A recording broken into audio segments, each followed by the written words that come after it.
చేస్తారండి. క్రమశిక్షణ అనేది ఉంటుంది కదా, అందరికి వర్తిస్తుంది. మీ పార్టీ పరిస్థితి ఏమో తెలియదు కానీ మా పార్టీలో వర్తిస్తుంది. మా మిత్రుడు మా పక్కన ఉన్నాడు, మాకేం బాధ లేదు, అన్నీ ఉంటాయి.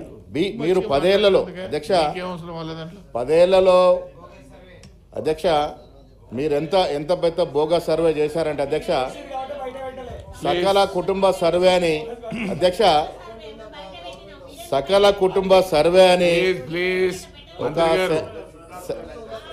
ఒక్క నిమిషం వినండి. విన్న తర్వాత మీకు కూడా మాట్లాడే అవకాశం వచ్చినప్పుడు డెఫినెట్గా చెప్పండి. సకల కుటుంబ సర్వే అని అధ్యక్ష, నేను ఢిల్లీ నుంచి ఆగమేఘాల నుంచి నిజామాబాద్ సమగ్ర కుటుంబ సర్వే SKS ఢిల్లీ నుంచి ప్రొద్దున ఫ్లైట్లో వచ్చి నిజామాబాద్ వెళ్ళి నేను నామోదు చేసుకున్నా అధ్యక్ష. ఏమైంది అధ్యక్ష?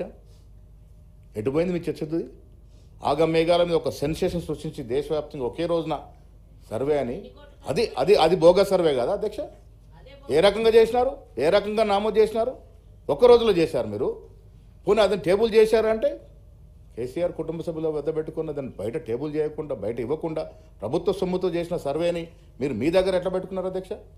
ఇలా నిష్పాక్షకంగా చాలా సూక్ష్మకంగా ఎంతోమంది ఎంప్లాయీస్ని ఎమర్జ్ చేసి మనం ఇలా సర్వే చేయగలిగినాం అధ్యక్ష. అన్నిటికి మించి అధ్యక్ష, ఒక ఓబీసీ నాయకుడిగా ఈ దేశ చరిత్రలో ఈ రాష్ట్రంలో 56% బీసీలు ఉన్నారని ఒక అఫీషియల్ డాక్యుమెంట్ ఇవ్వగలిగినాం అధ్యక్ష. ఇది గొప్ప విషయం అధ్యక్ష. దేశ చరిత్రలో ఎక్కడ జరగలే. 56% బీసీలు ఈ రాష్ట్రంలో ఉన్నారని అధికారికంగా డాక్యుమెంట్ ఇచ్చిన ఘనత కాంగ్రెస్ పార్టీ అధ్యక్ష. ఏ రాష్ట్రంలో జరగలే.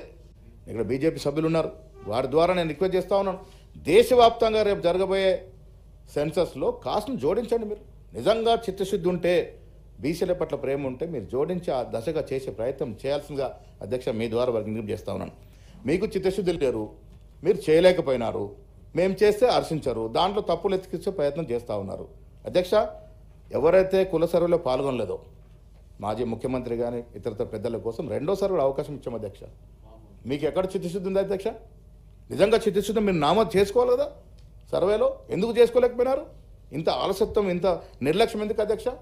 ఇది ప్రజల కోసం, ముఖ్యంగా రాష్ట్రంలో ఉన్నటువంటి ప్రజలందరూ కూడా ప్రభుత్వ ఫలాలు అందాలని, ప్రభుత్వ పరంగా ఉన్న ఫలాలు ఎవరు ఎంత నిష్పత్తి ప్రకారం ఉంటే ఆ నిష్పత్తి ప్రకారం అందాలని ఒక సదుద్దేశంతో కుల సర్వే చేస్తే మీరు పాల్గొనకపోగా దాన్ని విమర్శలు చేస్తూ మీ చిత్తశుద్ధిని కింద పడేసుకున్నారు అధ్యక్ష. నేను మళ్ళీ చెప్తా ఉన్నాను, స్వతంత్ర భారతదేశ చరిత్రలో ఇంత గొప్ప అధ్యాయం ఏ రాష్ట్రంలో జరగలేదు అధ్యక్ష. చిన్న చిత్కర లోటుపాటు ఉంటే సరిదిద్దుకోవాలి, కానీ మొత్తం సర్వేనే మీరు తప్పుదెత్త విధంగా, అంటే మీరు సర్వేని తప్పుపడుతున్నారంటే యావత్ బీసీలకు జరగబోయేటువంటి న్యాయాన్ని మీరు తప్పుపడుతూ ఉన్నారు అధ్యక్ష. వారిని ఒక రకంగా బీసీలకి ఇంత ఫలాలు అందుతాయని కడుపునతో మాట్లాడటం కనబడుతుంది అధ్యక్ష. ఇది ఒక గొప్ప అధ్యాయం అధ్యక్ష, దీన్ని హర్షించాల్సిన అవసరం ఉన్నది. సబ్ కేటగరైజేషన్ అధ్యక్ష 30 ఏళ్ళగా ఉద్యమం జరుగుతూ ఉంది. సుప్రీంకోర్టు ఇచ్చిన జడ్జిమెంట్ మీద త్వరవే అదే రోజు అసెంబ్లీలో ముఖ్యమంత్రి ప్రకటన చేసి ఇవాళ దేశంలో అందరికన్నా ముందుగా సబ్ కేటగరైజేషన్ చేసి దాంట్లో కూడా ABCD గ్రూపులుగా విభజించి ఎవరికి ఏ రకంగా ఫలాలు అందాలో ఆ రకంగా చేసేటువంటి బృహత్తరమైన కార్యక్రమాన్ని ఈ రాష్ట్ర ప్రభుత్వం చేసింది అధ్యక్ష. 14 మాసాల్లో జరిగిన అభివృద్ధి మీ 10 ఏళ్ల పాలనతో పోల్చుకుంటే చాలా మెరుగైన ఫలితాలు ఇవాళ మేము ఇవ్వగలిగినాం. అన్నిట్లో చూసుకోండి అధ్యక్ష, ఉద్యోగాల్లో కానీ, రైతులటువంటి సంక్షేమంలో కానీ, బీద ప్రజానికి అధ్యక్ష 10 ఏళ్ళు డైట్ ఛార్జెస్ పెంచలేని పరిస్థితి. ఎవరుంటారు అధ్యక్ష? బీసీ హాస్టల్లో, SC హాస్టల్లో ఎవరుంటారు? తల్లిదండ్రులు పాపం పోషణ పరిస్థితి ఉంటే వచ్చే హాస్టల్ ఉంటే వారికి 10 ఏళ్ళలో మీరు 10 ఏళ్ళలో దయదాల్చాలి మీరు వాళ్ళని.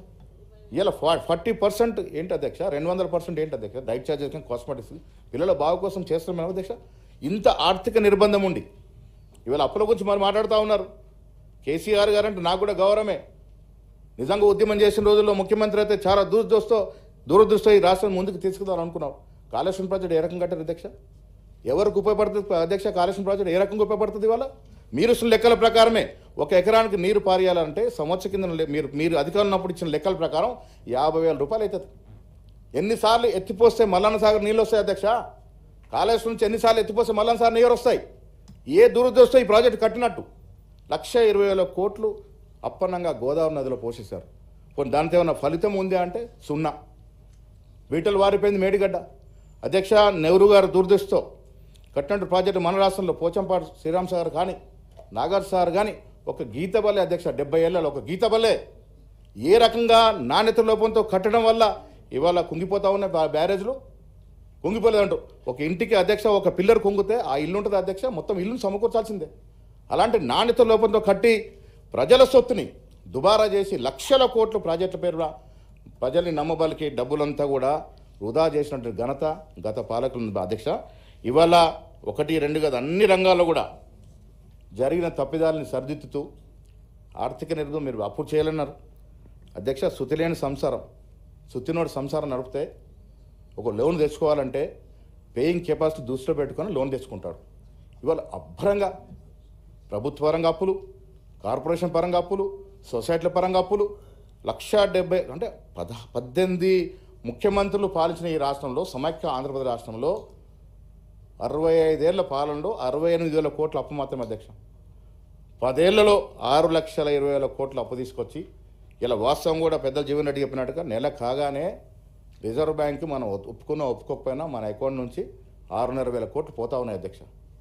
మరొక 6,500 జీతభత్యాలు 5,000 చిల్లర కోట్లతో రాష్ట్ర ప్రభుత్వం నడుస్తూ ఉంది. కిందిది మీది చేసినా మీది కింది చేసినా ఇంత ఇబ్బందికరమైన పరిస్థితి ఉన్నా ఎక్కడ కూడా మేము గత ఎన్నికల ముందు ఇచ్చిన వాగ్దానాలను జారవిడ్చకుండా చాలా జాగ్రత్తగా ఇంత ఆర్థిక నిర్బంధం కష్టమున్నా మేము ఇచ్చిన మాట కింద పాకూడదని మెల్లమెల్లగా అన్ని కార్యక్రమాలు ఇచ్చుకుంటా పోతా ఉన్నాం అధ్యక్ష. ఇంకా 4 ఏళ్ళు ఉంది అధ్యక్ష మాకు.